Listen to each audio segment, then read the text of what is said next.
Welcome to the second episode of A Girl, a Drink, and a Game. Today we are going to talk about life on the farm, kind of an re-unboxing and a review, just tell you my thoughts on it. Today my husband made me a drink called the Dark and Stormy. I have this fancy new drink tray, isn't it cool? So we put the ingredients on here. This is made with rum, lime juice, and ginger beer. So we're gonna see how that is. And I know the words are probably all backwards for you, but look at that, little decorations and everything. How sweet. Before I forget, because I forgot last time, be sure to like, share, and subscribe. Make sure you hit that notification bell so you can find out whenever I put out new videos. My goal is to do one a week. So far, we're doing that. I did have a little short video last week. But it was just something fun and cute. We'll get that out of the way and let's try this drink.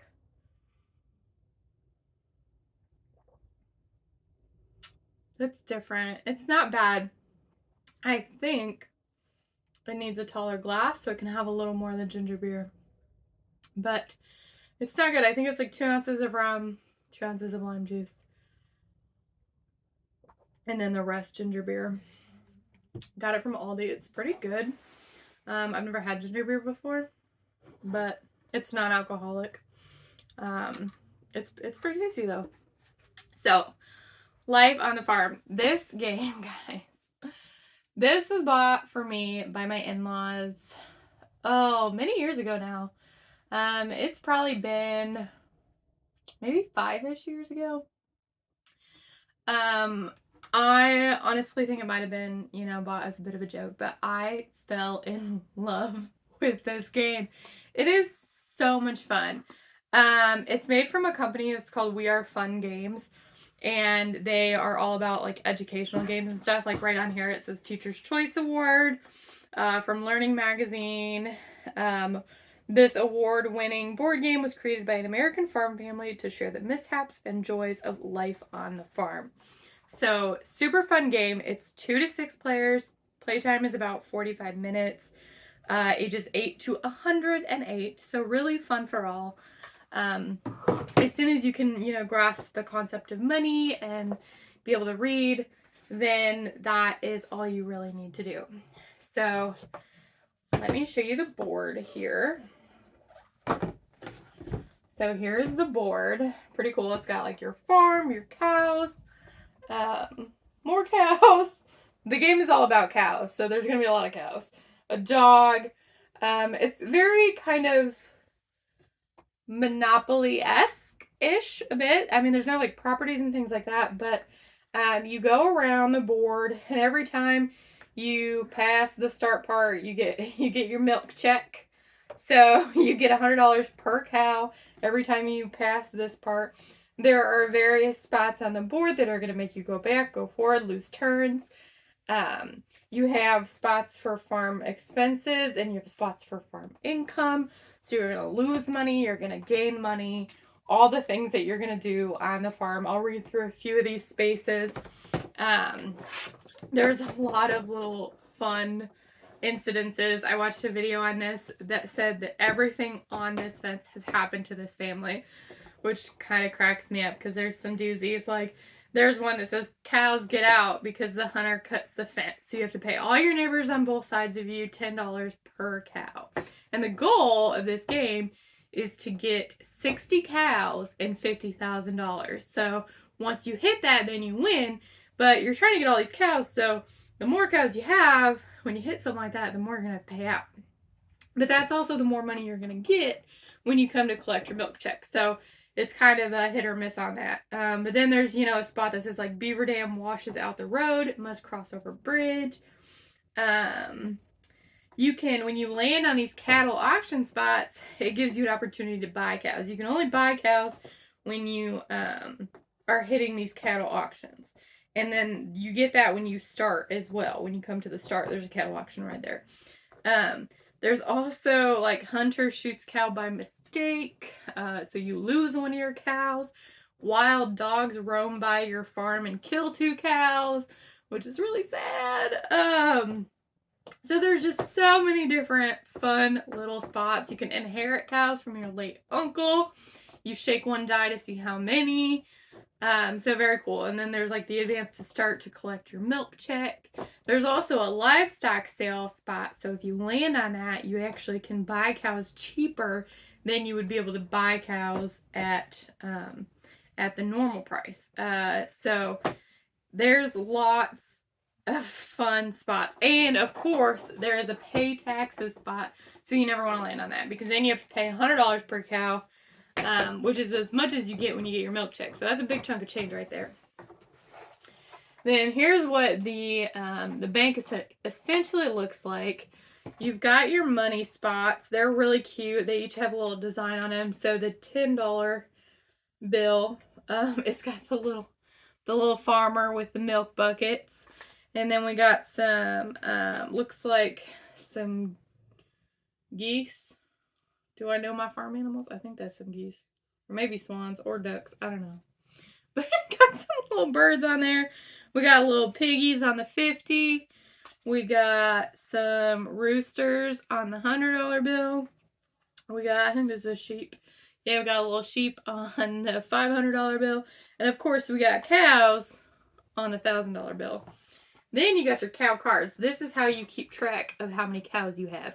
So cow cards come in 1s, they come in 5s, and they come in 10s.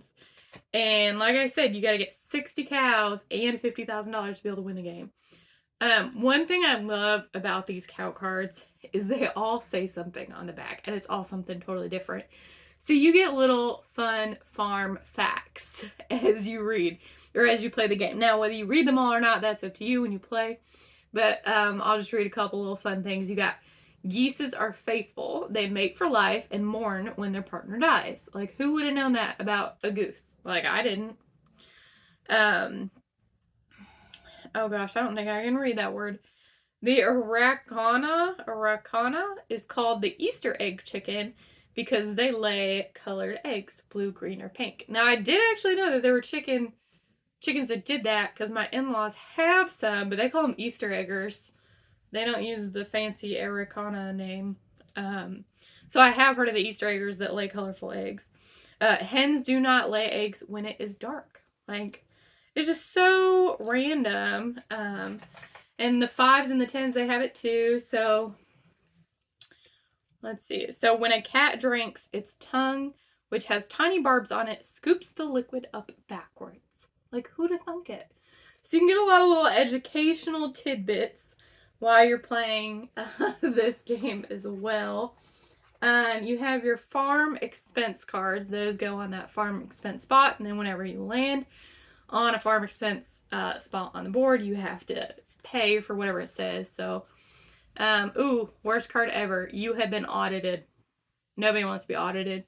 Go directly to pay taxes and do not pass the barn. Calves are sick. That obviously happens. There's a lot of shake the die to see how much you have to pay in this game. So this one's shake one die and you have to pay $100 times whatever that die says. Electric bill, we know that's an expense. That's another shake one die. Wind, fire, and hail insurance is due. Insurance is the worst, man. Fill fuel barrels, pay $500. So, you just got your variety of your expense cards. And then we also have the income cards. Mine are all mixed up. My box tilted over and everything went everywhere when I first opened it today. So when you land on the farm income, then you're going to get money, which is what we all want, obviously. So there's like inherit money from late uncle, collect 2,000. That's a good card to have right there. Bale hay for your neighbor, sell your share of the bales, collect however much money by shaking one die, and you get 100 times the total of the die. So that's another good one. Poultry sold for 1 year. That's another shake the die. What's this one? Barter card. Receive 1 cow from the neighbor of your choice as payment for past help. That's kind of nice. You can get a cow. So there's another barter card. Just landing on the good ones, I guess. Sell 1,000 bushels of corn at $2 per bushel. Collect $2,000. So yeah, there's just fun little farm adventures that you can earn money on. Each little person's token is a little tiny barn. We got a yellow barn, an orange barn, a red barn, a pinkish, it's like pinkish purple, probably closer to pink, a green barn, and my barn, which is the blue barn. I am always blue in every game I ever play, unless it's with my niece. She is the only person I will give blue up for. She's lucky I love her. She's 7 now, and so we're just starting to play games. We played Candyland not too long ago, and she stole my blue guy right off the bat. I was like, girl. But I love her, so what can you do? I'm happy that she shares the same favorite color as her Aunt Twisty, so that's, that's special. So those are the 6 pieces. As I said, it's a 2 to 6 player game. You have 2 dice, so you roll that each time. It's pretty simple. It's a really easy, fun game. And like I said at the beginning, I did not really expect this to be such an amazing game, but it was. This is my favorite game, and I struggle to get my husband to play with me. Normally, like Monopoly and things like that, he hates playing those games. He lied to me. Let me just say that. When we first met, he was like, oh yeah, I like playing games. I don't think he realized, though, I will give him this. I don't think he realized when I asked the question that I really like board games. Like, I don't think he got that. So when I was like, oh, do you like playing board games? And he was like, yeah, I like playing board games. Like, he thought I was just like a normal person who played board games. Not that I had 150 board games on shelves at home. So I'll give him that much. So it is hard to get him to play some games with me, like Monopoly, that takes just forever. But he loves this game. This one is one of her favorites. I think I actually might see if I can talk him into playing after this now that I have it all out, because it's been a little while. And it's just so fun. I just don't even know. Like this, I think it was bought at like Menards or something like that. This exceeded my expectations probably more than any other game that I've had. That it's just it's awesome. It is super awesome. You get a game and you always have some kind of an idea of what you think it's going to be when going into it. And a lot of times it's not as good as you think it's going to be, because that's just life. But this one was far superior, so I strongly suggest it. They do also have a younger kids version of it. So if you have little ones that are under 8 years old, there is a child's version of this game as well. So you can always do that too. But this is just, it's a fun one. And reading all the little things, like all the facts on the cow cards, it just makes it so much more fun. Ooh, lightning strikes, lose 1 cow. That's another good spot. It's very, goes with our dark and stormy theme today. So that's what I got for you today. Just a little review and kind of showing off. Again, this is Life on the Farm. There it is. It is, very farmtastic for you. So I hope you enjoy. Be sure to like, share, and subscribe. And let me know if there's any specific games that you would like to see. See if I can fold this board back up the right way. I'm just struggling on that one for some reason. If there's anything specific you want to see, let me know. Comment. Tell me what I can do better. Again, I'm new at this venture, so we're learning as we're going on. But I look forward to continuing to share more drinks and more board games with you. So I hope you have a wonderful day, and see you later.